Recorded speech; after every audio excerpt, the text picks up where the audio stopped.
MCR Pure Cotton Club, formals and casual shirts. பாரம்பரியமான சுவையான புது அறிமுகம் KTV True Value Bronadile. வாயு தொல்லையா மலச்சிக்கலா? இனி கவலை வேண்டாம். ராஜ்லாக்ஸ் கேப்சூல்ஸ். கான்டாக்ட் 9600426500. என்னோட கெஸ் என்னன்னா, ரெண்டு இன்ஜினும் எவ்வளோ பவர் ஜென்ரேட் பண்ணியிருக்கணுமோ, ஒன்று to continue in the same axis of flying, ரெண்டாவது ஏதோ சம்திங் ஹஸ் ஸ்டாப்ட் இட். ஒரு இன்ஜினில் with full load it can take off. அது it cannot take off right and then go till the destination. ஒரு ப்ரிகாஷனரியாக ஒரு ஏர்க்ராஃப்ட் சர்க்கிள் அடித்து fuel வந்து டம்ப் பண்ணிவிட்டு he can come and land there. இந்த கேஸில் அப்படியே aircraft is sitting like a duck. இந்தியாவுக்குன்னு ஒரு சில ரூல்ஸ் இருக்குது. இப்போ சார் சொன்னார் டம்ப் பண்ணிட்டு கீழே இறங்குவாங்க அப்படின்னு. ஸோ இந்தியாவில் அது பாசிபிளா அப்படின்றது தெரியல. இது வரைக்கும் நான் கேள்விப்பட்டதில்லை. ஃபியூல் டம்பிங்கிறது இந்தியாவில் பாசிபிள். அவ்வளோ லோடில் போயிட்டு இருக்கும்போது ஆல் ஆஃப் சடனில் தேர் வாஸ் நோ லிஃப்ட் என்னும் போது there is no catch and there is no time for reaction for the pilots. ஏன்னா what we understand is 30 seconds, totally 59 செகண்ட்ஸில் த இன்சிடென்ட் ஹேப்பன். நீங்கள் இதில் பார்த்தீங்கன்னா ரெண்டு இன்ஜின்ஸு ஃபுல் த்ரஸ்ட்டில் வந்து டேக் ஆஃப் ஆயிருக்கு. ஃபுல் த்ரஸ்ட் இல்லைன்னா டேக் ஆஃபே ஆகாது. ஃபஸ்ட்டு ஃபுல் த்ரஸ்ட்டில் டேக் ஆஃப் ஆயிருக்கு. 150 feet வரைக்கும் கிளைம் பண்ணியிருக்காங்க. You have notice the tail has not gone up. Gear up பண்ண முடியல. Because by the time the 150 feet to 200 feet கிட்ட கியர் அப் பண்ணுறதுக்கு முன்னாடியே they had face that thrust, no thrust. That's why he has immediately set mayday, no thrust. இதெல்லாம் வச்சு ஒரு technical reason தான் அதுக்கான காரணம். Obviously, see, mechanical failures can happen anytime. டெக்னிக்கலாக மேபி சாருங்க இவங்க சொல்லலாம். இப்போ நாங்கள் ஒரு கிரவுண்ட் ஸ்டாஃபாக ஒர்க் பண்ணும்போது ஏர்போர்ட்டில் ஹியூமன் எரர் தான் ஜாஸ்தி. ஏரோப்ளைன் வெயிட் ஒரு வெயிட், டிராஃபிக் லோடு ஒரு வெயிட், பெட்ரோல் ஒரு வெயிட். இந்த மூணுமே சேர்ந்து அந்த ஏர்கிராஃப்ட்டை சுமக்கணும். அப்போ எதை நம்ம காம்ப்ரமைஸ் பண்ணணும் அப்படின்னா, ஒன்று பெட்ரோலை குறைக்கணும், இல்லைனா பேசஞ்சர் லோட குறைக்கணும். அப்போ எக்ஸாக்டாக இந்த ஏர்கிராஃப்ட்டில் எவ்வளோ ஃபியூல் தேவைப்பட்டுச்சு, இவங்க எவ்வளோ அப்லிஃப்ட் பண்ணாங்க, எவ்வளோ மேக்ஸிமம் வெயிட் அதில் இருந்துச்சு. சார் அவர் ஒரு பாயிண்ட் சொன்னார், நீங்கள் அப்ஜெக்ட் பண்ணீங்க, அதில் என்ன விஷயம் சார்? ஓவர் லோடிங்கிற சுச்சுவேஷன் இந்தியன் ஏர்லைன்ஸ் ஏர் இந்தியாவில் என்னோட 37 வருஷத்தில் நடந்ததே கிடையாது. அந்த ராமியர் டர்பைனை வந்து ஆட்டோமேட்டிக்காக டிப்ளாய் ஆகும். முந்தி இருந்த ஏர்கிராஃப்ட் மேனுஃபேக்சரிங்கில் அது கிடையாது. இப்போ வர ஏர்கிராஃப்ட்டில் அது கொடுத்துருக்காங்க. எப்படின்னா அது வந்து ஃபேன் மாதிரி சுற்றும். அது பயங்கர நாய்ஸியாக இருக்கும். ஒரு வீடியோவில் கூட அந்த வீடியோ பார்த்தீங்கனாலே அது அதிகமாக நாய்ஸ் இருக்கும். இல்லை எல்லாருமே அந்த வீடியோவில் அந்த நாய்ஸ் கேட்குதுன்றாங்க. அப்படி தான் இருக்காங்க. கரெக்ட். ஏன்னா அந்த ராமியர் டர்பைன் சுற்றும் போதே வந்து ஒரு சிங்கிள் ப்ரொப்பலர் என்ஜின் சுற்றுற அளவுக்கு அவ்வளோ நாய்ஸ் கொடுக்கும். அது கீழே மோஸ்ட்லி அது கீழே கிரவுண்டில் டச் ஆகிற அளவுக்கு போயிடுச்சு, பில்டிங்கில் மோதுற அளவுக்கு. அப்போ அது ரன் ஆனாலுமே அந்த போதுமான பவர் ஜென்ரேட் பண்ணி ஒரு சேஃபான இடத்துக்கு லேண்ட் பண்ணணும். மக்கள் இல்லாத இடத்துல தனியாக லேண்ட் பண்ணுறதுக்கான டெசிஷன் மேக்கிங் எடுக்கிறது கூட டைம் கிடைக்கல. பவர் ஃப்ளக்சுவேஷன் ஆச்சுன்னா உடனே அது ஆட்டோமேட்டிக் டிப்ளாய் ஆகிடும். அது இந்த body of the aircraft, middle body of the aircraft இருக்கும், beyond the rear wheel. So அது அதனால் வந்திருக்கலாம். ஸோ பாசிபிலிட்டிஸ் இதெல்லாம். ஸோ பவர் ஃபெயிலியர்னா தான் ரேட் வெளியே வரும். ஆப்வியஸ். பட் ஒரு டேக் ஆஃப் ஆகிற சுச்சுவேஷனில் ரேட் வெளியே வருதுன்னா அதனால எந்த பிரயோஜனம்? Rat will only come out when there is 100% power failure in your this thing. There is no engine power generation. கலாட்டா நேயர்களுக்கு வணக்கம். நான் சரவணராம் குமார். இந்தியாவினுடைய பெரும் துயரமாக மாறி இருக்கிறது இந்த ஏர் இந்தியா விமானமானது விபத்துக்குள்ளானது. அது குறித்து தான் நிறைய விஷயங்கள் நம்ம பேசுகிறதா இருக்கோம். அந்த விபத்து ஏன் ஏற்பட்டது, எப்படி இத்தனை பயணிகளினுடைய உயிர் போயிருக்கு, இதில் பயணிகள் உயிர் மட்டும் இல்லை, அங்கிருந்த நபர்கள் நிறைய பேருடைய உயிரும், அந்த குடியிருப்பு பகுதியில் அந்த விடுதியில் இருந்தவங்களுடைய உயிர்களும் பறி போயிருக்கு. இந்த நேரத்தில் அது குறித்து தான் பேசுகிறதா இருக்கும். எக்ஸ்பர்ட்ஸ் பேனல் நம்மகிட்ட இருக்காங்க. அவங்கள இன்ட்ரடியூஸ் பண்ணுறேன். மிஸ்டர் மோகன், deputy general manager Air India. வணக்கம் சார். அதே போல் mister Vijayakumar, ex fighter pilot, Indian air force. வணக்கம் sir. Doctor Sampathkumar, aviation expert. வணக்கம். Captain Balakumaran, ex pilot. வணக்கம். அதே போல் professor Purushothaman, HOD, Remo international college. வணக்கம் சார். முதல்ல எல்லாருக்குமே தெரிஞ்சிருக்கும், இந்த 12ஆம் தேதி 1:38 டேக் ஆஃப் ஆன சமயத்தில் ஒரு தடுமாற்றம், அந்த விமானம் விபத்துக்குள்ளாகக்கூடிய ஒரு காட்சி அப்படின்றத நம்ம பார்த்தோம். அந்த 2 வீடியோக்களில் அந்த விஷயங்கள் பதிவாகியிருந்தது. முதல்ல உங்களுடைய ஒப்பீனியன் தெரிஞ்சுக்கணும்னு நினைக்கிறேன் சார். ஏன் அந்த விபத்து ஏற்பட்டது, அந்த ஒரு வீடியோவை பார்க்கும்போது என்னெல்லாம் உங்களுக்கு எல்லாருக்குமே அதில் அனுபவம் இருக்கின்றனால எதனால் இந்த விபத்து ஏற்பட்டது அப்படின்றத எக்ஸ்பிளைன் பண்ணிட்டு ஆரம்பிக்கலாம். இந்த விபத்தை பொறுத்த வரைக்கும் நம்மளுடைய சொல்ல போகிறது எல்லாமே அனுமானங்கள் தான். அதாவது இது இருக்கலாம் அப்படிங்கிற ஒரு வியூ தான் நம்ம கொடுக்க முடியும். இதுதாங்கிறது வந்து court of enquiry and expert panels அவங்கள எஸ்ஓபிஸ் ஃபார்ம் பண்ணுறதுக்கு தான். என்னை பொறுத்த வரைக்கும் நான் வந்து mainly commercial department, passenger handling, aircraft despatch இதில் தான் நான் பார்த்துருக்கேன். I am not a qualified engineer or a pilot, but 37 வருடங்கிறதுனால அதனுடைய சம்மந்தப்பட்ட இதெல்லாம் பார்த்துருக்கேன். இந்த டிபார்ச்சர் பொறுத்த வரைக்கும் ஏர்கிராஃப்ட் நிச்சயமாக ஒரு குவாலிஃபைடு இன்ஜினியரால், லைசன்ஸ்டு இன்ஜினியரால் சர்டிஃபை பண்ணப்பட்டிருக்க வேண்டும். அதுக்கப்புறம் பேசஞ்சருடைய பேகேஜ் எல்லாம் போட்டு there is something call load and trim sheet, அது வந்து நிச்சயமாக இருக்கும். மூணாவது வந்து ஏவியேஷன் ஃபியூயல் சப்ளையர், இந்த ஏடிஎஃப், ஏர்கிராஃப்ட் டர்பைன் ஃபியூயல், அதை கொடுத்த ஒரு ஆர்கனைசேஷன் நம்மளது எல்லாமே இப்போ பொதுத்துறை தான். ஐ எம் ஷூர் அஹமதாபாத் ஏர்போர்ட்டில் வந்து must be Indian Oil or somebody must have done it. அதனுடைய quality control of that on that ATF must have been established on that day by a qualified person for the purity. And இது பார்க்கும்போது aircraft take அந்த அன்றைக்கி weather, if you take Ahmedabad weather, அது ஒன்றும் ஃபாகியாக ஒன்றும் இல்லை, நம்ம பார்த்தது தான். And thanks to that boy who has shot that video, அந்த மொட்டை மாடியிலேருந்து எடுத்த அந்த வீடியோ வந்து shot by a boy who is around 17 years old. அதுதான் நம்மளுக்கு கிட்டதை பார்த்தனாக்க as long as take off போகும்போது வந்து ஏர்க்ராஃப்ட் கெட்ஸ் ஏர்போர்ன் இந்த நார்மல் வே, அந்த ஷட்ரால் இதால். ப்ளஸ் நிறைய தியரிஸ், நிறைய பேர் இமேஜினேஷன்லாம் சொல்கிறாங்க. என்னை பொறுத்த வரைக்கும் ஐ ஹவ் சீன் பேர்ட் இன்ஜெக்ஷனில் என்ன ஆகுனாக்க அந்த ஜெட் இன்ஜினோட பின்னாடி இருக்கிற இடத்துல ஒரு பிளாக் ஸ்மோக் வரும். பிகாஸ் அது அப்படியே உள்ளுக்குள்ளே அந்த பொரிஞ்சிருக்கும். அது ஒன்றும் என்னோட கண்ணுக்கு அட்லீஸ்ட் எனக்கு படலை. இதை ஏர்க்ராஃப்ட் பொறுத்த வரைக்கும் நீங்கள் பார்த்தீங்கன்னா அப்படியே போய் it has not shattered or it has not, அப்படியே போய் இறங்கிடுது. அப்படி போனதுலேயே நம்ம ஒரு காத்தாடி இறங்குற மாதிரி இறங்கிடுது. என்னோட கெஸ் என்னென்னா, இந்த first impression is both the engines did not develop. அதாவது அந்த 2 இன்ஜினும் எவ்வளோ பவர் ஜென்ரேட் பண்ணியிருக்கணுமோ, ஒன்று to continue in the same axis of flying. ரெண்டாவது ஏதோ சம்திங் ஹஸ் ஸ்டாப்ட் இட். இது வந்து ஒரு இன்ஜின் போயிருந்தனாக்க நம்ம எல்லாருக்கும் I think everybody should know that 2 engine இருக்கிறதுங்க வந்து ஆஸ் அன் அபண்டன்ட் காஷன் தான் இன் ஆல் ஏர்க்ராஃப்ட் டிசைன்ஸ். ஒரு இன்ஜினில் with full load it can take off. Of course அது it cannot take off right and then go till the destination. ஒரு ப்ரிகாஷனரியாக ஒரு aircraft circle அடித்து ஃபியூயல் வந்து டம்ப் பண்ணிவிட்டு he can come and land there. இந்த கேஸில் அப்படியே aircraft is sitting like a duck. அப்படியே நம்ம ஒரு பறவை போய் அப்படியே இறங்குற மாதிரி இறங்கிடுது. சின்ஸ் இந்த ஒரு 9 hours ஃப்ளைங் நினைக்கிறேன் Ahmedabad to London. So you must have taken full tank. I must be around 58 tons. That's what Republic TV is giving that figure. I rely on that. The 58 tons of fuel, aircraft turbine fuel at specific gravity 0.79 தரல் தட்ட உடனே it has become an inferno. So இதுதான் நம்மளாம் பார்த்தது. என்னுடைய அனுமானம் the major cause is அந்த engine power develop ஆகவில்லை. 2 இன்ஜின்லையும் engine power develop ஆகலை. அது வந்து ஏன் டெவலப் ஆகலை, அவங்க முதல்ல இப்போ நிறைய தியரிலாம் வருது which I don't want to advocate for them. So இதுதான் நம்மளுடைய ஃபர்ஸ்ட் லெவல் முதல் கட்ட இதை பார்த்துக்கலாம். என்ஜின் வந்து அந்த அளவுக்கு பவர்ஃபுல்லாக இல்லை அப்படின்றது தான் உங்களுடைய பார்வையில் என்ன காரணமாக இருக்கும்? அகெயின் ஸ்பெகுலேஷன், நம்மளாம் வந்து அனுமானங்கள் தான். Again it's all about that. என்னோட பார்வையில் as a flyer நான் I have experienced a lot of flying incidents and accidents and all. இப்போ பார்த்தீங்கன்னா the aircraft and both the pilots are highly experienced. So நீங்கள் இதில் வந்து we cannot just take it for granted. அவங்களுக்கு இது பண்ணியிருக்கேன். ஏன்னா எஃப்எம்எஸ்னு ஒன்று இருக்குது, ஃப்ளைட் மேனேஜ்மெண்ட் சிஸ்டம்னு இருக்குமே. when you enter the aircraft, first and the foremost thing, the co-pilot goes for a round and the FMS is being filled accordingly, destinations எல்லாமே. So they are not newcomers to தெரியாது அப்படின்றதுக்கு. So they are all experienced and he is an LTC, and I'm sure LTC is a line training captain. Captain first ஆஃபீஸர்லாம் கேப்டனை train பண்ணுறவர் அவர் captain Sabharwal. So he's an LTC. If he's an LTC he is obviously highly experience, highly trained. அனுமானங்கள் again ஃபேடாக்னு ஒன்று இருக்குது. அதாவது இந்த ஃபியூஸ் கண்ட்ரோல் பாக்ஸ் மாதிரி ஒன்று இருக்கும், ஃபேடாக்னு ஒன்று. இன்னொன்று வந்து எஃப்டிபின்னு ஒன்று இருக்குது, ஃபியூஸ் டிஸ்ட்ரிபியூஷன். உள்ள அந்த இன்டர்மீடியன்ட் எலக்ட்ரிக்கல் கேப், அந்த ஸ்விட்சஸ், அந்த வந்து இப்போ அந்த ஃப்ளக்சுவேஷன்ஸ் இருக்கும் இல்லையா, அந்த ஃப்ளக்சுவேஷன் இருந்ததுன்னா இன்ஜினோட பவர் வந்து கொஞ்சம் அடிக்கடி கம்மியாக இன்க்ரீஸ் ஆகும்.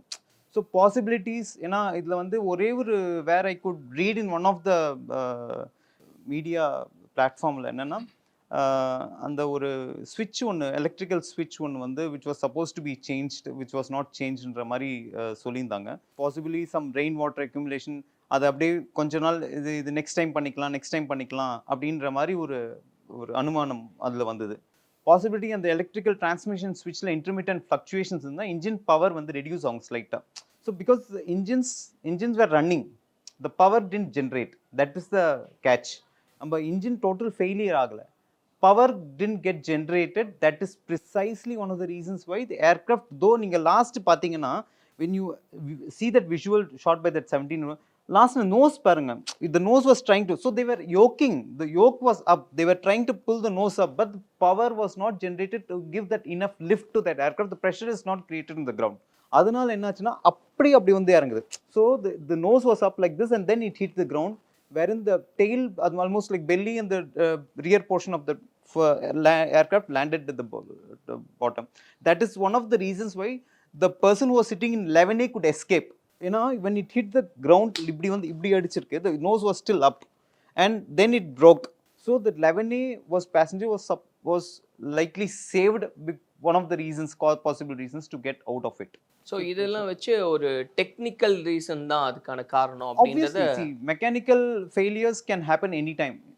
நம்ம ஃப்ளை பண்ணிட்டு இப்போ ரீசெண்டாக நேத்தி கூட பாருங்க, இப்போ couple of flights of 7 in fact when I came to know 7 Dreamliners were grounded and in spite of DGCA giving additional checks எல்லாம் பண்ணணும்னு சொல்லி டிஜிசிஏ சொல்லியிருக்காங்க.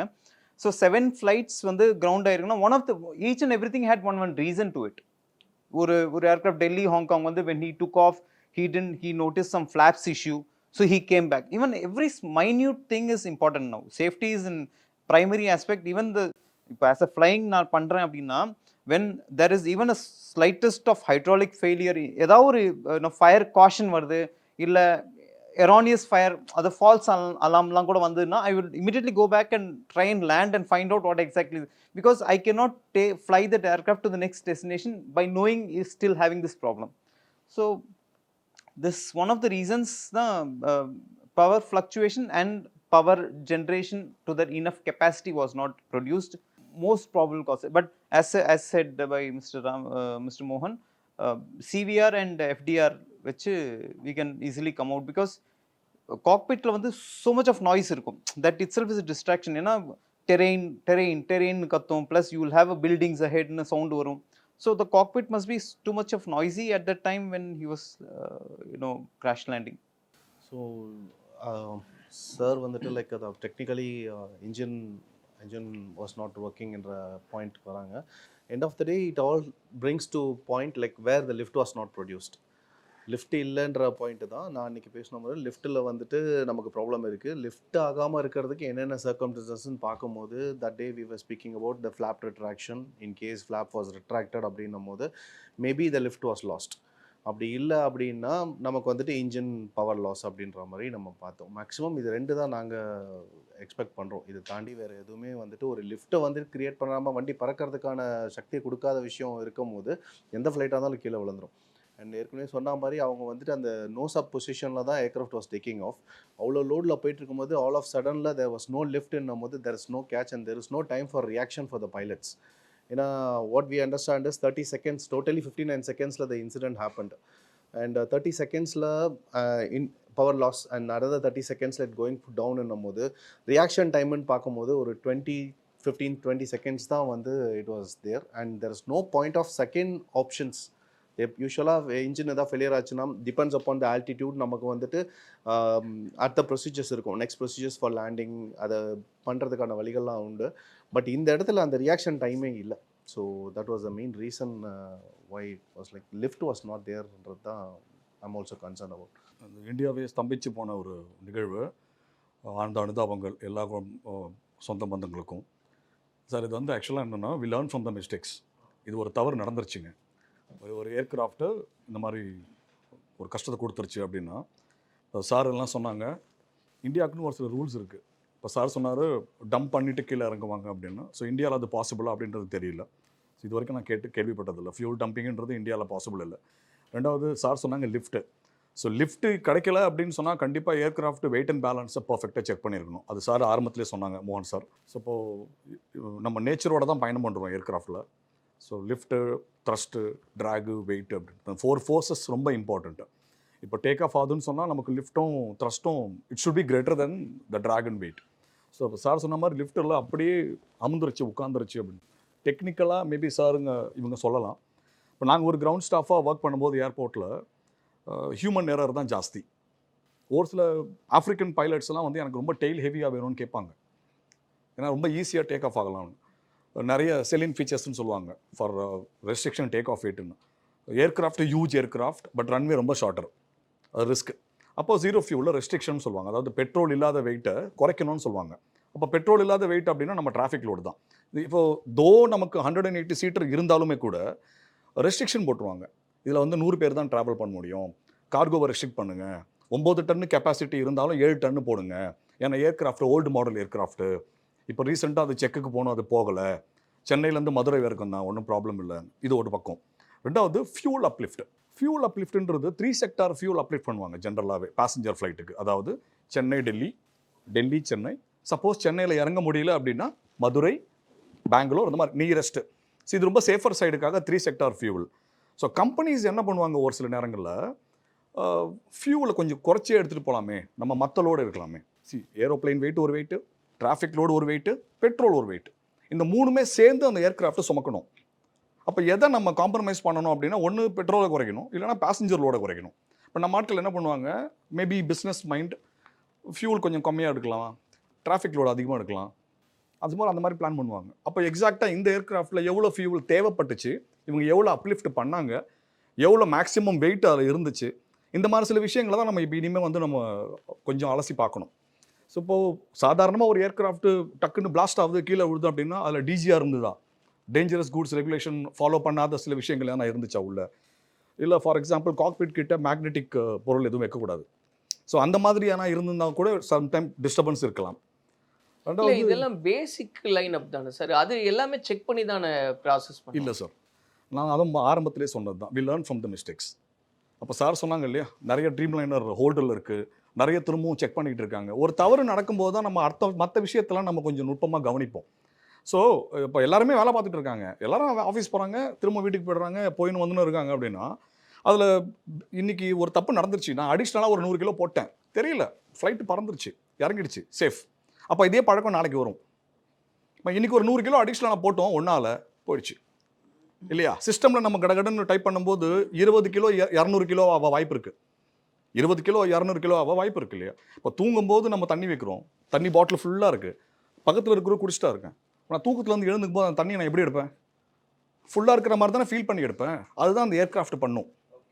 நீங்கள் 500 கிலோ போட வேண்டிய இடத்துல 5000 கிலோ போட்டால் என்ன ஆகும், நம்ம கொடுக்குற இன்ஃபர்மேஷன் தானே சிஸ்டம்க்கு, அது அப்படி தான் எடுத்துக்கும். அதனால தான் டெயில் ஸ்ட்ரைக் ஆகுறது இல்லையா. ஸோ நம்ம நேச்சரோடு நம்ம பயணிக்கும் போது ஒரு ஏர்க்ராஃப்ட் அழகாக ஹேண்டில் பண்ணணும் அப்படின்னா இது அத்தனை பேரோட உழைப்பு ரொம்ப முக்கியம்.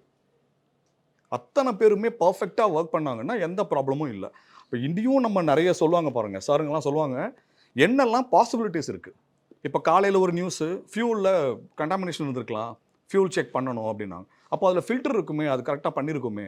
அப்போ அந்த ஏர்க்ராஃப்ட் மெயின்டெனன்ஸ் இன்ஜினியர் என்ன பண்ணார் இல்லையா சார். இப்போ ஜெட் A1 ஃபியூலு, கெரசின், என்னென்னமோ பேர் இருக்குது அதுக்கு. அப்போ அந்த ஃபியூலை கரெக்டாக செக் பண்ணி அனுப்புறது யாருங்க இல்லையா. ஸோ நடுவில் ஒன்று ராட்டுன்ற மாதிரிலாம் சொன்னாங்க, அது என்ன, அதோட வேலை என்ன, அதெல்லாம் நீங்கள் பைலட்டு இல்லை சார்லாம் கேட்டால் கண்டிப்பாக சொல்லுவாங்கன்னு நினைக்கிறேன். சார் அவர் ஒரு பாயிண்ட் சொன்னார், நீங்கள் அப்ஜெக்ட் பண்ணீங்க, அதில் என்ன விஷயம் சார்? இல்லை நீங்கள் வந்து இந்த sir towards the end you was just telling about கொஞ்சம் ஒரு 100 கிலோ மேலே போட்டாங்கன்னு. அது வந்து ஏர்லைனுடைய இன்டிசிப்ளின் தான் அது. ஆஸ் ஃபார் அஸ் நான் வந்து இந்தியன் ஏர்லைன்ஸில் சேர்ந்தபோது எங்களுக்கு வந்து ஒரு ஸ்டாண்டர்ட் டிபார்ட்மெண்ட் ப்ரொசீஜர்னு இருக்குது. ஃபார் எக்ஸாம்பிள் நீங்கள் பார்த்ததெல்லாம் பேசஞ்சர் ஹேண்ட்லிங் செக்ஷன் பார்த்துருப்பீங்க, பேசஞ்சர் போயிருப்பீங்க, பேக்கேஜ் செக் பண்ணியிருப்பாங்க, அதுதான் நீங்கள் பார்த்துருப்பீங்க. கார்கோ செக்ஷனும் ஒன்று தனியாக இருக்கும். நாங்கள் எல்லாருக்கும் நோடலாக ஒரு பர்டிகுலர் ஏரியாவில் நாங்கள் ரிப்போர்ட் பண்ணுவோம். எனக்கு கார்கோ 3 டன் இருக்குது, மெட்ராஸ் டெல்லின்னு வச்சுக்கோங்க 3 டன் இருக்குது. அங்கே லோட் மாஸ்டர்னு ஒருத்தர் இருப்பாங்க, அவர் வந்து அதை கால்குலேட் பண்ணுவார். அதே சமயத்தில் they will estimate what is the weather in Delhi. இப்போ சார் சொன்னார்ல, அவங்க எக்ஸ்ட்ரா ஃபியூயல் கேட்பாங்களா. இன்றைக்கி வந்து மெட்ராஸில் வந்து டெல்லி பார்த்திங்கன்னா yesterday we had this one, இந்த ஆந்தி வி ஹேட் தட், அந்த இது சைக்ளானிக் வெதர். பாம்பேயில் இட் இஸ் ரெய்னிங். ஸோ அதனால் என்ன பண்ணுவோம், அந்த லோட் சொல்லிவிடுவான், என்னால் 3.5 கொண்டு வராது, 3 டன்ஸ் வண்டி கொண்டு வா, 3 tons up clear. Stand by கொடுக்குறே வானா, let us not take chances. இது வந்து அந்த லோட் மாஸ்டர் சொன்ன உடனே எங்களுக்கு அஃப்கோர்ஸ் இந்தியன் ஏர்லைன்ஸ் ஏர் இந்தியாவில் வந்து ஒவ்வொரு டிபார்ட்மெண்ட் சார் சொன்னார் இல்லையா, ஃப்ளைட் டெஸ்பாச் டிபார்ட்மெண்ட் அவங்க அந்த பர்டிகுலர் டெம்பரேச்சருக்கு இப்போ மெட்ராஸில் வந்து இட் மஸ்ட் பி 34-35 இருக்கும். இந்த டெம்பரேச்சருக்கு Madras runway is around 40,000 feet. Madras Delhi போனோன்னா ரெகுலேட்டட் டேக் ஆஃப் வெயிட் எவ்வளவு கொடுக்கலாம் அப்படின்னு அவங்க சொல்லுவாங்க. சொன்ன உடனே இந்த பேசஞ்சர் வெயிட் தெரியும், புக்கிங் தெரியும், அவர் ஏற்கனவே இந்த ட்ரை ஆப்ரேட்டிங் வெயிட் பற்றிலாம் சொல்லிட்டார். அதுக்கப்புறம் தென் கார்கோவில் என்னுடைய 3 டன் அக்செப்டட். அதுக்கு மேலே நாங்கள்லாம் 1 கிலோ கூட எடுத்துன்னு போக முடியாது. மேலே ஓவர்லோடிங்கிற சுச்சுவேஷன் இந்தியன் ஏர்லைன்ஸ் ஏர் இந்தியாவில் என்னோட 37 வருஷத்தில் நடந்ததே கிடையாது. ஏன்னா இந்த ஏர்க்ராஃப்ட் வரும்போது இந்த cargo must be near the aircraft. அந்த லோடர்ஸ்லாம் அந்த பேக்கேஜ் இறக்கும் போதே கார்கோ லோட் பண்ணிட்டே இருப்பாங்க, சைமல்டேனியஸ் ஆக்டிவிட்டி. சார் ஒரு 3 ஸ்டாஃபை டீடைன் பண்ணிட்டாங்க சார். அதாவது கார்கோ ஸ்டாஃப்ஸு ஏமாற்றிருக்காங்க சில ஏர்லைனில், பேர் சொல்ல விரும்பலை. என்னென்னா கார்கோ கொடுக்குற வந்து நம்ம ட்ராலியில் வருவாங்க, ட்ராலியில் கொண்டு வருவாங்க, ஒரு ட்ராலி ஸ்லிப்ஸ் இருக்கும்.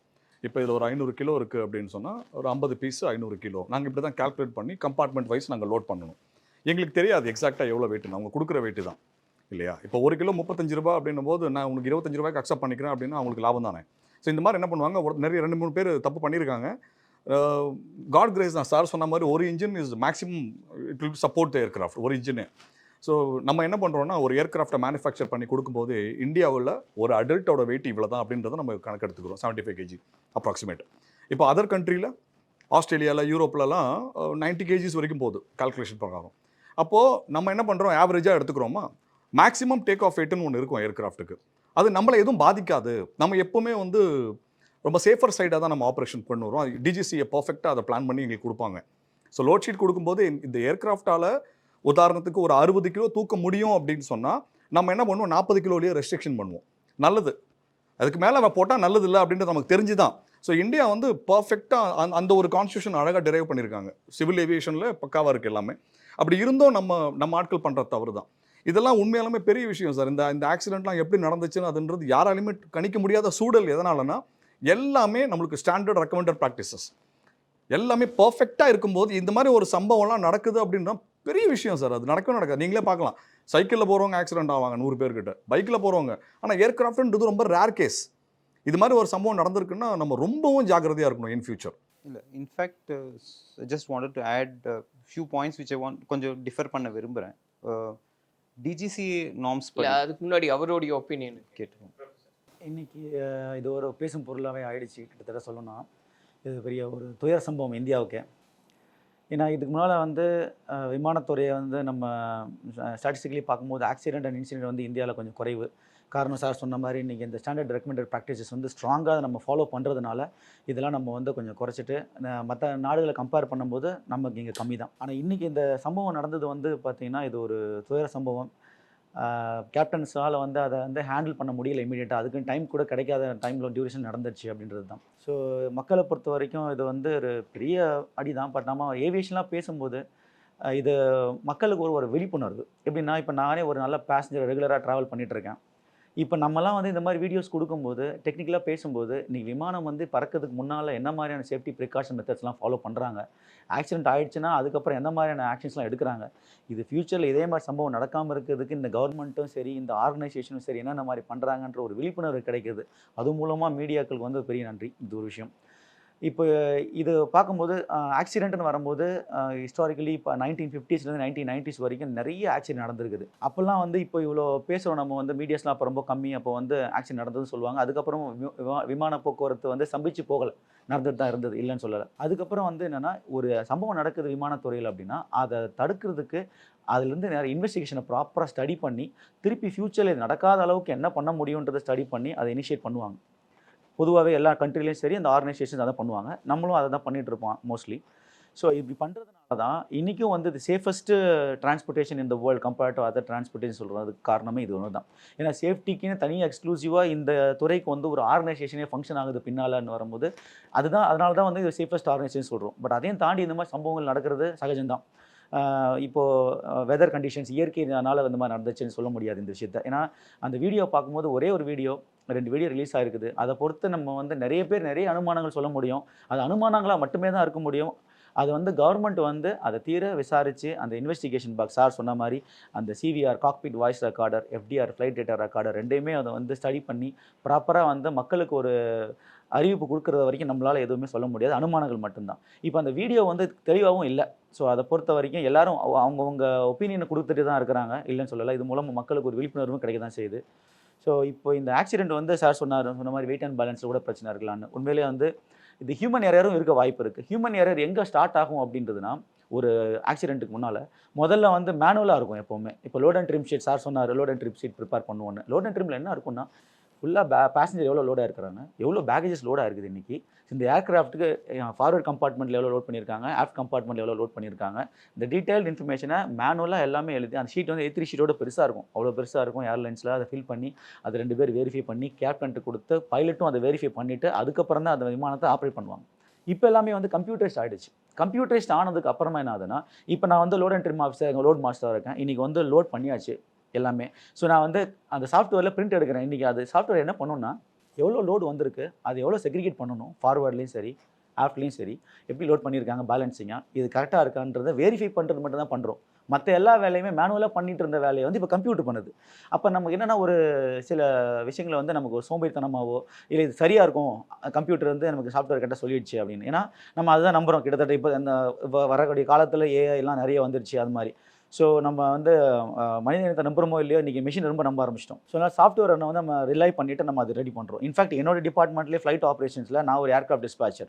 ஸோ அந்த ஃப்ளைட் பிளான் ப்ரிப்பேர் பண்ணும்போதே முதல்ல மேனுவலாக ப்ரிப்பேர் பண்ணுவோம். ஃப்ளைட் கால்குலேஷன்ஸ், ஏர்க்ராஃப்டோட பெர்ஃபார்மன்ஸ் வச்சு, லோட் அண்ட் ட்ரிம் வச்சு, ஃபியூல் எவ்வளோ போடணும், எவ்வளோ அடி உயரத்தில் பறக்கணும், எல்லாமே நாங்கள் டிசைன் பண்ணுவோம். அதுக்கப்புறம் பைலட்ஸோட கிளாஸிஃபை பண்ணிவிட்டு அதுக்கப்புறம் தான் ஒரு டிசைட் பண்ணி தான் நம்ம வந்து அந்த ஃப்ளைட்டை ஆப்ரேட் பண்ணுவோம். ஸோ இன்றைக்கி வந்து எவ்ரி 20 மினிட்ஸ்க்கு ஒன்ஸ் ஒரு ஃப்ளைட் வந்து கிரவுண்ட் ஹேண்ட்லிங் பண்ணுறாங்க. முந்தியெல்லாம் 1 ஹவருக்கு மேலே டைம் எடுத்துக்கும். அதனால சேஃபாக போயிடுச்சு. அப்போ கூட வந்து நமக்கு இயற்கை சீட்டுனால பிரச்சனை தான் அதிகமாக இருந்தது, மால் ஃபங்க்ஷனிங்கை விட. இப்போ வந்து ரெண்டுமே இருக்குது. அதையும் தாண்டி நமக்கு வந்து டெக்னாலஜி அதிகமாக உயர்றதுனால நம்ம சாஃப்ட்வேர் இனிஷியேட் பண்ணுறோம். இப்போது அதனால் என்ன ஆகுதுன்னா, அடுத்து வர ஜென்ரேஷன்ஸ் ட்ரைனிங் எடுக்கும்போது சாஃப்ட்வேர்லேயே டேரெக்டாக உட்காடுறாங்க. அது வந்து எப்படி ஃபங்க்ஷன் ஆகும், மேனுவலாக எப்படி பண்ணுறதுன்றதுக்கான இது தெரியாது அவங்களுக்கு. ஸோ இப்போ அவங்க வந்து இப்போ இன்றைக்கி வந்து லோட் அண்ட் ட்ரிம் பண்ணுறாங்க அப்படின்னு வரும்போது, மேபி அந்த சிஸ்டம் கரெக்டாக இருக்குன்னு சொல்லும் போது அதை கேப்டன் கொடுக்குறாங்க, பைலட்ஸ் வந்து அதை வெரிஃபை பண்ணுறாங்க. மேபி அதில் தப்பு இருக்கலாம், அது தப்பு கண்டுபிடிக்கப்படாமல் கூட போயிருக்கலாம், தப்பு கண்டுபிடிக்க முடியாத அளவுக்கு கூட அவங்களுக்கு திறமை இல்லாமல் கூட இருந்திருக்கலாம், சொல்ல முடியாது. ஆனால் விமானி வந்து அதை பைலட் வந்து அதை எடுக்கும்போது அதை பார்த்துட்டு அதை வெரிஃபை பண்ண வேண்டியது அவர் தான். End of the decision making அவர் தான். ஏன்னா அவர் தான் அதை ஓட்ட போகிறாரு. ஏன்னா அவர் தான்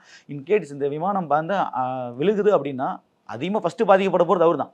ஸோ அதனால் அவர் ரொம்ப ப்ரிகாஷன் மெத்தடில் இருப்பார். ஸோ அதை பார்க்குறாங்க. அது மட்டும் இல்லாமல் சேஃப்டின்னு வரும்போது எல்லாத்தையுமே ரெடி பண்ணி முடிச்சதுக்கப்புறமும் பைலட்டு கீழே இறங்கி வந்து ஒரு வாக் அரவுண்ட் செக் கூட பண்ணுவாங்க. நடந்து போய் ஃபுல்லாக ஏர்கட் வெளியில் ஏதாவது டேமேஜ் இருக்கா, சரியாக எல்லாமே வேலை பார்த்துருக்காங்களா கிரவுண்ட் ஹேண்ட்லிங்கில், அந்தளவுக்கு எல்லாமே இருந்தும் டேக் ஆஃப் பண்ணும்போது இந்த பிரச்சனை வருதுன்னா, சார் சொன்ன மாதிரி த்ரஸ்ட் ஜென்ரேட் ஆகலை. ஆனால் எல்லா வீடியோலையும் அதை சொல்கிறது. ஏன்னா அந்த வீடியோ பார்க்கும்போது நமக்கு அப்படி தெரியுது. பட் ஆனால் இன்வெஸ்டிகேஷன் ரிப்போர்ட்டில் என்ன வருதுன்னு தெரியாது. ஸோ அந்த அதுவும் வீடியோவும் சரியாக கிளியராகவும் இல்லை. ஒரு சில பேர் இப்போ இன்றைக்கி வந்து ஒரு பேசும் பொருளாக இருக்குது, ரேட்டுன்னு சொல்லுவாங்க. சார் சொன்னார் ரேம் ஏர் டர்பைன் சொல்லுவாங்க. அது வந்து நம்ம ஆட்டோமேட்டிக்காக ஒரு சின்ன ஃபேன் மாதிரி ஆட்டோமேட்டிக்காக கீழே டிப்ளாய் ஆகும். அது எப்படி ஆட்டோமேஷன்ஸ்னால், முந்தி வந்து அது கிடையாது. இப்போ அது வந்து எப்படின்னா, எலக்ட்ரிக்கல் சிஸ்டம் ஃபெயிலியர், அப்புறம் வந்து ஹைட்ராலிக் சிஸ்டம் ஃபெயிலியர் ஆயிடுச்சுன்னா நம்மளால் ஒன்றுமே பண்ண முடியாது, பிளைண்டாக ஃப்ளை பண்ணுவோம். இதே சம்பவம், இந்த மாதிரியான ஒரு சம்பவம் உயரத்தில் பறந்துட்டு இருக்கும்போது நடந்தது அப்படின்னா பைலட்டுக்கு ஒரு டைம் கிடச்சிருக்கும் டெசிஷன் மேக்கிங் எடுக்கிறதுக்கு. ஓகே, நமக்கு எதுவுமே ஒர்க் ஆகலை, அப்போ நம்ம இம்மீடியட்டாக தரை இருக்குது, என்ன பண்ணுமோ, பக்கத்தில் என்ன ஏர்போர்ட் இருக்குது, தண்ணி இருக்குதா, என்ன போர்ஷன்ஸ் இருக்குது, நம்ம சேஃபாக லேண்ட் பண்ண முடியுமா அப்படின்றத செக் பண்ணுவாங்க. ஆனால் இதுக்கு டைமே கிடைக்கல. ஏன்னா கிளைம்பிங் மோஷனில் இருக்கும் போதே விங் கமாண்டர் சொன்ன மாதிரி அது வந்து கிளைம்பிங் மோஷனில் இருந்தே அப்படியே லேண்டிங் பொசிஷனில் போகிற மாதிரி டீசெண்டாக கீழே விழுந்துருச்சு. ஸோ அதை அந்த மாதிரி ஒரு போர்ஷனை நம்ம வந்து வீடியோவில் பார்க்கும்போது எந்த ஏர்க்ராஃப்ட்டு எந்த விதமான ஏவியேஷன் ப்ரொஃபஷனலாக இருந்தாலுமே அவங்க சொல்லக்கூடிய ஒரே விஷயம் இதுதான், த்ரஸ்ட்டு. அதை ஆனால் அக்செப்ட் பண்ணிக்கிறேன். ஆனால் அன்டில் அன்லெஸ் இது அனுமானங்கள் தான் அப்போ கூட. பட் அந்த வீடியோ பார்க்கும்போது அப்படி தான். அந்த ரேம் ஏர் டர்பைனை வந்து ஆட்டோமேட்டிக்காக டிப்ளாய் ஆகிடும். முந்தி இருந்த ஏர்க்ராஃப்ட் மேனுஃபேக்சரிங்கில் அது கிடையாது. இப்போ வர ஏர்க்ராஃப்ட்டில் அது கொடுத்துருக்காங்க. எப்படின்னா, அது வந்து ஃபேன் மாதிரி சுற்றும், அது பயங்கர நாய்ஸியாக இருக்கும். ஒரு வீடியோவில் கூட அந்த வீடியோ பார்த்தீங்கனாலே அது அதிகமாக நாய்ஸ் இருக்கும். இல்லை, எல்லாருமே அந்த வீடியோவில் அந்த நாய்ஸ் கேட்குதுன்றாங்க, அப்படி தான் இருக்கா அந்த வீடியோ? ஏன்னா அந்த ரேம் ஏர் டர்பைன் சுற்றும் போதே வந்து ஒரு சிங்கிள் ப்ரொப்பலர் என்ஜின் சுற்றுற அளவுக்கு அவ்வளோ நாய்ஸ் கொடுக்கும் அது. ஸோ அதனால் அது கிளியராக சொல்கிறாங்க அப்படின்னு. ஆனால் அங்கே இருக்கிற மக்களுக்கு அந்த ஏவியேஷனை பற்றி, ஏவியேஷன் ப்ரொஃபஷனல் யாராவது இருந்திருந்தாங்க, அதை பார்த்தாங்கன்னா அவங்க கொடுக்குற ஸ்டேட்மெண்ட்டை நம்ம கூட அக்செப்ட் பண்ண வாய்ப்பு இருக்குது. அங்கே இருக்கிற மக்களுக்கு அது வந்து தெரியாது, அந்த இடத்துல அந்த சம்பவம் நடக்கணும் கூட தெரிஞ்சிருக்காது. எதாச்சும் அந்த வீடியோ கிடச்சிருக்குது, அதனால் நம்ம இன்றைக்கி பேசுகிறோம். இன்றைக்கி அந்த வீடியோ கிடைக்கல அப்படின்னா நம்ம கவர்மெண்ட் சொல்கிற ரிப்போர்ட்டுக்காக தான் இன்னமும் வெயிட் பண்ணிட்டு இருப்போம். ஸோ அதனால் ஏவியேஷன் ப்ரொஃபஷனல் தான் அதை பார்த்து பேசும்போது நமக்கு நிறைய விஷயங்கள் தெரிய வருது, நிறைய ஒரு விழிப்புணர்வு கிடைக்கின்றது தான் இன்றைக்கி அந்த பதிவு. ஸோ அதனால் இப்போ அந்த ரேமியா டர்பின் ஓப்பனில் தான் இருந்திருக்குன்னு ஜூம் பண்ணி வேற பார்க்க முடியும் நம்மளால். பட் ஆனால் அது கிளியர் பிக்சராகவும் கிடையாது. இன்ஃபேக்ட் நமக்கு அது பிக்சரில் தெரியுது அது இருந்தா இல்லையான்னு அந்த இன்வெஸ்டிகேஷன் வந்தால் தான் தெரியும். அதோட வேலை என்னென்னா, ஃபெயிலியர் ஆகிடுச்சு என்ஜின் அப்படின்னா ஒரு என்ஜினுக்கான அந்த ஏர்க்ராஃப்ட்டுக்கான பவர் சப்ளை அப்புறம் ஹைட்ராலிக் சப்ளை எல்லாமே அது கொடுக்கும். அதை வச்சு மினிமமாக நம்ம ஃப்ளை பண்ணி லேண்ட் பண்ண முடியும். ஆனால் அப்போ கூட அது ஒர்க்காக இருந்தால் கூட கீழே மோஸ்ட்லி அது கீழே கிரவுண்டில் டச் ஆகிற அளவுக்கு போயிடுச்சு, பில்டிங்கில் மோதுற அளவுக்கு. அப்போ அது ரன் ஆனாலுமே அந்த போதுமான பவர் ஜென்ரேட் பண்ணி ஒரு சேஃபான இடத்துக்கு லேண்ட் பண்ணணும், மக்கள் இல்லாத இடத்துல தனியாக லேண்ட் பண்ணுறதுக்கான டெசிஷன் மேக்கிங் எடுக்கிறது கூட டைம் கிடைக்கல பைலட்ஸுக்கு. ஸோ அதனால தான் இவ்வளோ பெரிய துயர் சம்பவம் நடந்ததுன்னு சொல்ல முடியும். நீங்க இந்த வேல்யூ ஆடட் 3-4 விஷயங்கள் I observe between what this. இப்போது அந்த ஃப்ளைங் பண்ணும்போது நீங்கள் பார்த்துருந்தீங்கன்னா பைலட் ஜென்ரலாக டேக் ஆஃப் ஆன உடனே 150 பாசிட்டிவ் ரேட் ஆஃப் கிளைம்னு வரும். 150 ஃபீட்டில் போனாலே அண்ட் கியர் அப் அப்படி பண்ணுவாங்க. ஆட்டோமேட்டிக்காக வந்து whoever is monitoring will do the gear up. Whoever is flying will say okay gear up அப்படின்னும்போது the pilot who is monitoring will do the gear up. Actually that's how pilot protocols happen. ஒருத்தர் வந்து எப்போவுமே 2 பேர் இருப்பாங்க பைலட்டில் ஒரு கோஆப்ரேட்டர். either the captain will be flying, captain who is flying, or one person will be monitoring, or the first officer will be flying, the captain will be monitoring.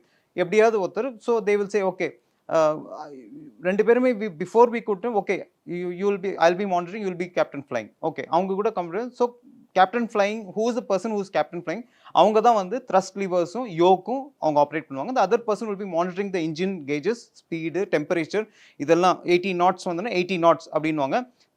okay check அப்படின்ட்டு it will go. அதுக்கோட்ட ஆட்டோமேட்டிக்காக the cockpit itself will say okay V1 is the time when it actually gives the thrust. enough thrust has come, now you cannot abort the take off ஆயிதாகணும்.